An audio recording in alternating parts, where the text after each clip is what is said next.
In this chapter, I will set up the Vellum solver and start a cloth simulation.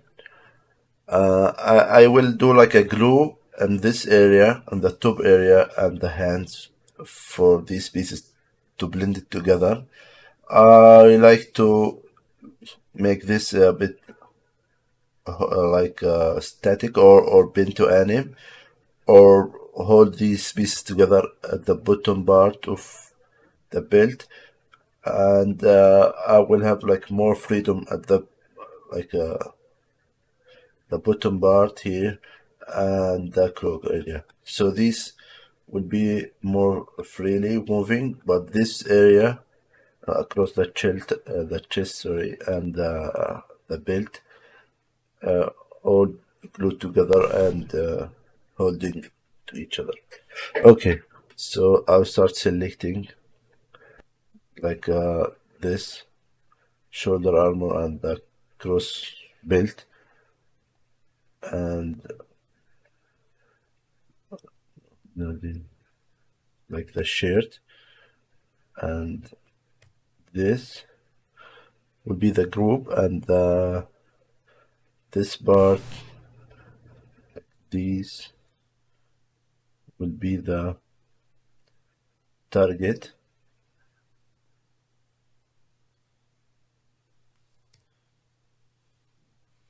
So these pieces will be glued together, and for example, we don't like to have anything at this area, so this should not be in the group.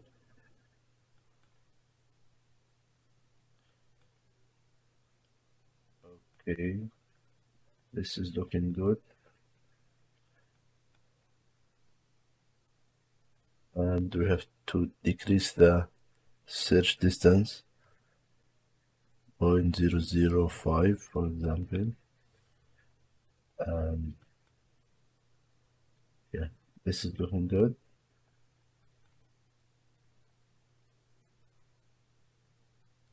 I will increase the constraint by point to 5, and we'll see how this goes, and maybe we can increase it a little bit, but let's do the first simulation and see how it goes. Okay, so the next thing will be, let's cut these lines because we have to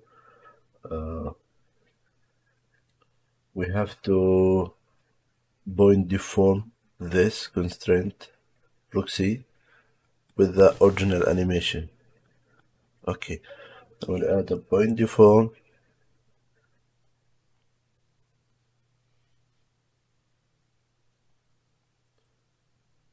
and this will be piped to the rest point, the rest was, which is the first frame, and this goes to the animation. Let's do some organization.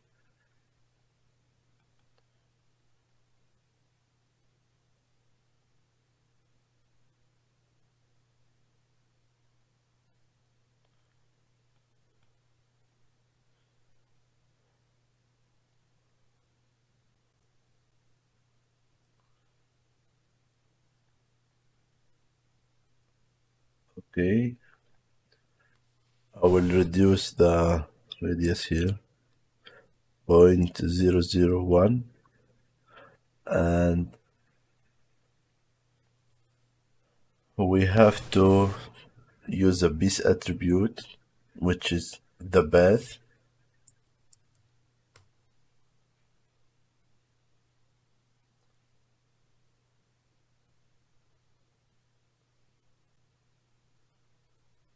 So for example, this piece will be deformed by the same path piece, like this.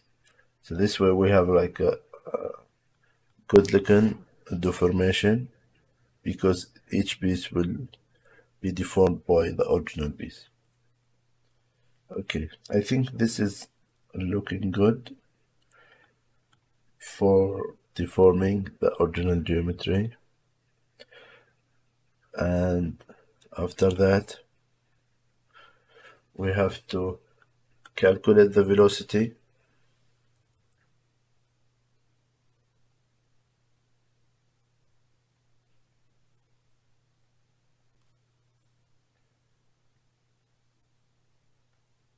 Velocity approximation, central difference, evaluate within frame range, and I will add attribute copy to also deform the constraint. This is not important. You can use it or not as you like, but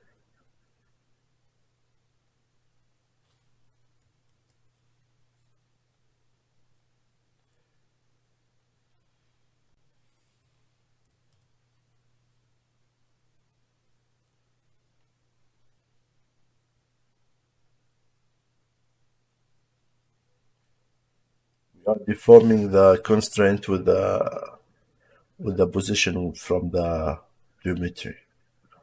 This like will make the constraint follow the geometry. If you don't do it, it will stay at the origin. So it's not a big deal, but you can do it. Uh, I will add a Vellum constraint at the end. Pipe this velocity and the constraint. I will use a pin to target, pin to anim, match animation, soft constraint, and this will be none, and the stiffness will be 0. We are using this for velocity blending. We will take the velocity from here and we'll blend it with velocity blending. This will help when you have a geometry traveling like a fast movement. This will tell the solver in which direction you are going and will have like a better result in the solver. So I will use for now 0.1. So we give it like 0.1 velocity, direction, guide, and the solver will have like 0.9 freedom to do the calculation. If you increase this like for like if you increase this to 1, it will try to follow the velocity like a fully like a blended to anim. But this way you have if you have like a fast movement, you can go 0.5. This will try to blend between the solver calculation and the velocity which is coming from the the movement, the one we calculated here.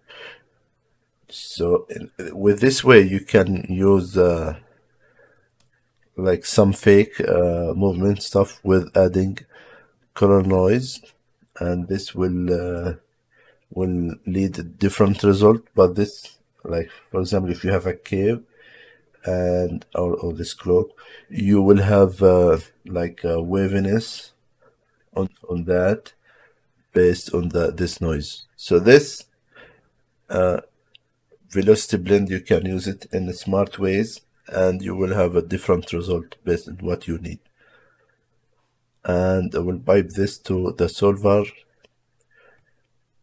and we have here what we did from before is the collider.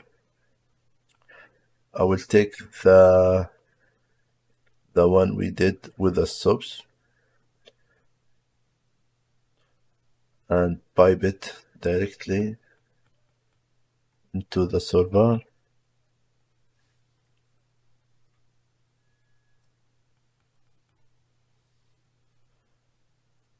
Before we pipe it, I like to add a soft peak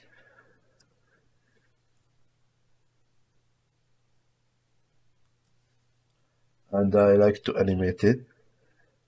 So in the first frame, we have a collision group, what we did from before. And the first frame, minus 0.005. So this, if we have like intersections between the collider and the cloth, this will have some gap.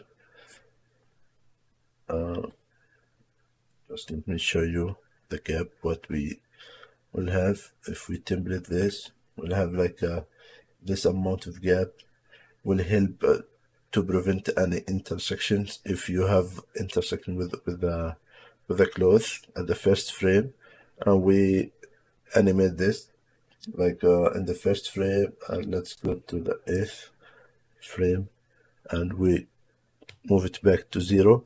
So this way we'll have at the first frame a soft peak here. So this will try to prevent any intersections or interpenetration. Okay, this side for the collision, and for the solver itself, we have to increase the substeps, and the gravity is good. We'll use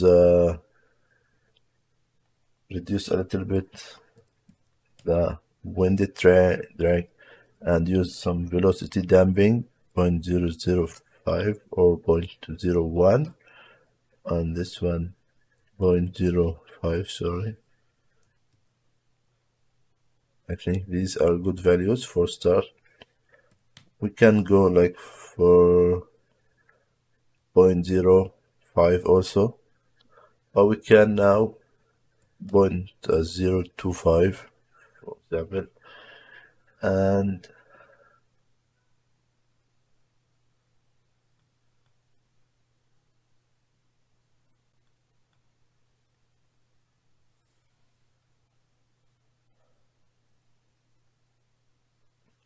okay, I want to double check the constraint iteration. I think we should go a bit like 150 for the collision passes. Let's go to 15 and increase the substeps to 4, because we have like a multiple amount of layers here. If we can go to 5, the layer shock will be even better. And post collision passes to 4 for now, and I will add a file cache.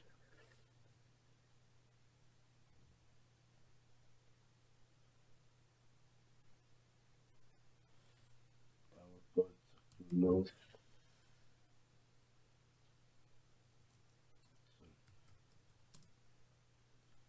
save cache,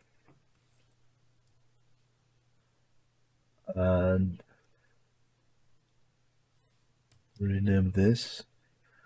Okay, let's cache it and see how it goes.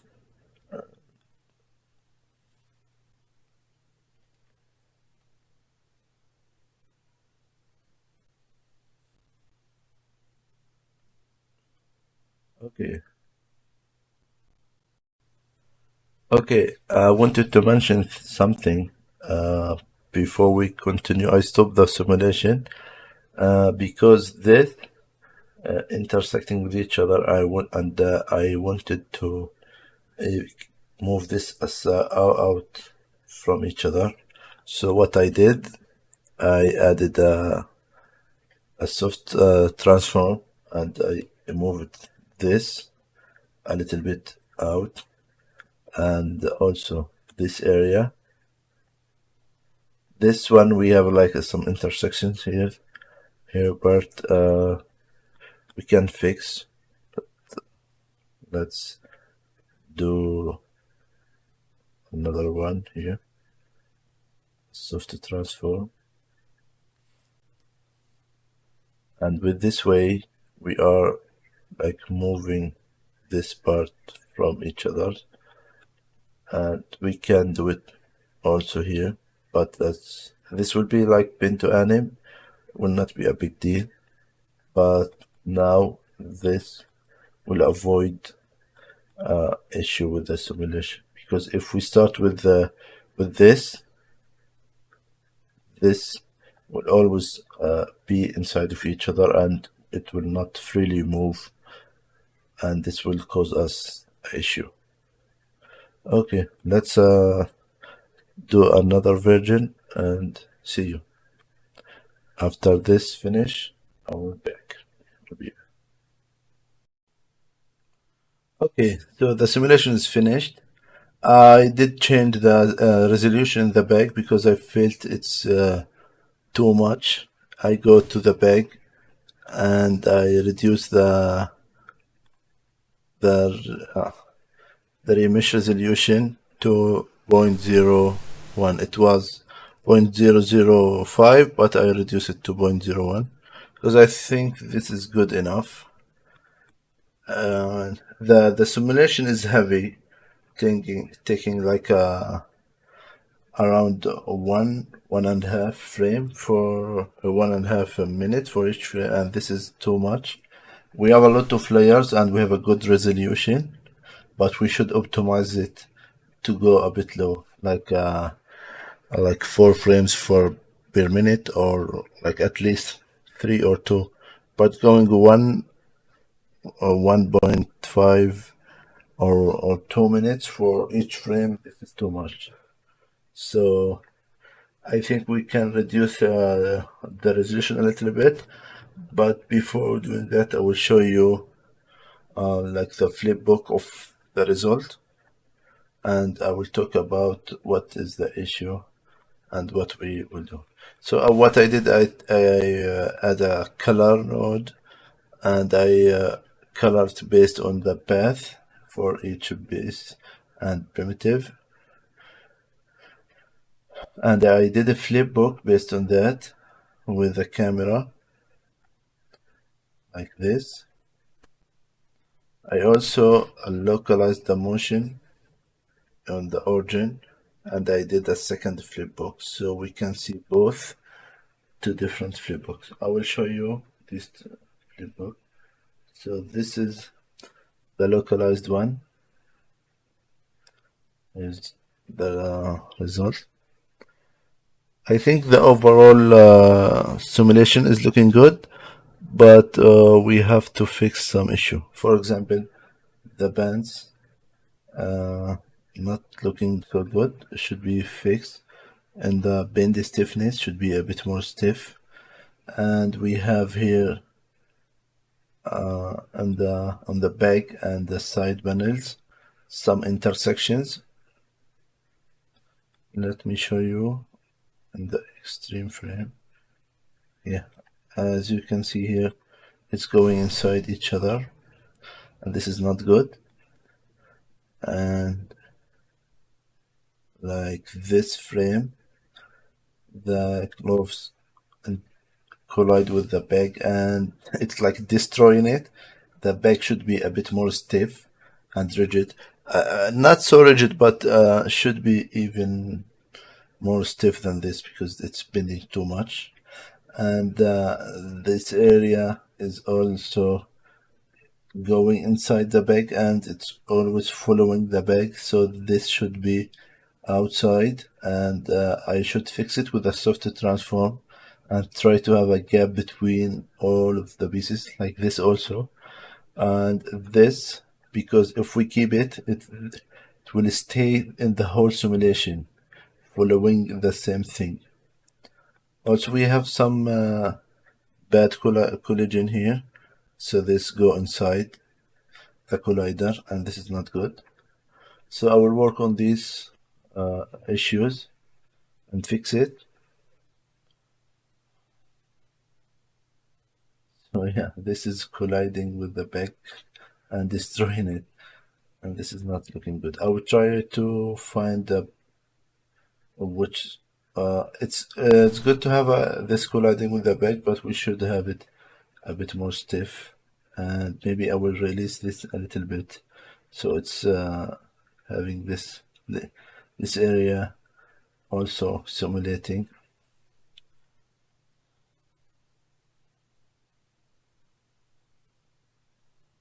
This part of the clock is good. It's interacting good, and I think overall is looking good.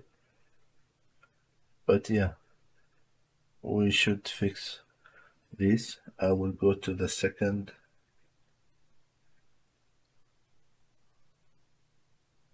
Uh,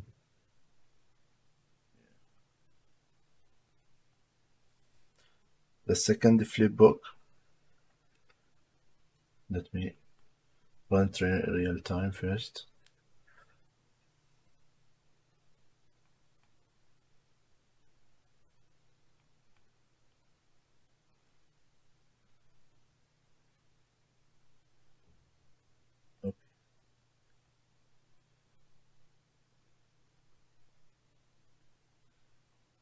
So as you can see here, this part of the clock is colliding with the shoulder armor and it's sticking to it and should be free from here. Let me show you. So this collide it's sticking to the shoulder armor and this is not looking good. It should be free movement, like until this area, for example, from here to back should be freely moving because this is not looking good. Yeah, this is not looking good. Should be moving freely. And maybe I will add a little more velocity damping and a little bit of drag. So this is dragging behind a little bit and this is not looking good. So I will try to work on this area and fix it one by one. And after that we will optimize the simulation and make it going faster. So with this, maybe we are gonna like keep like doing like another merge, for example, like this, and keeping the important parts and killing the others and focusing on this part, for example. And maybe this we don't need knee armor and this also, and doing another simulation. So we after that having a good result with these main layers and then we add the other layers after and having like because this area it's not so important. Make sure we have the bag, the cloak, and the bands, the tank, all these important and bigger layers is looking good. And after that, we can add the other layers. So this is the beauty of using like a horizontal Vellum constraint method. But if you are going vertical, you can. It's hard to disconnect and connect, and it will be a bit complicated to do it. But with this way, maybe just kill half of it and do a simulation. And if you feel this is looking good, you can go to the next one by one, and do the simulation and make sure it's looking good. Work on it, focus on it, and having it looking good. And this way you can easily debug the simulation and make sure you have no issue. Okay, I think that's it for this chapter. See you in the next one.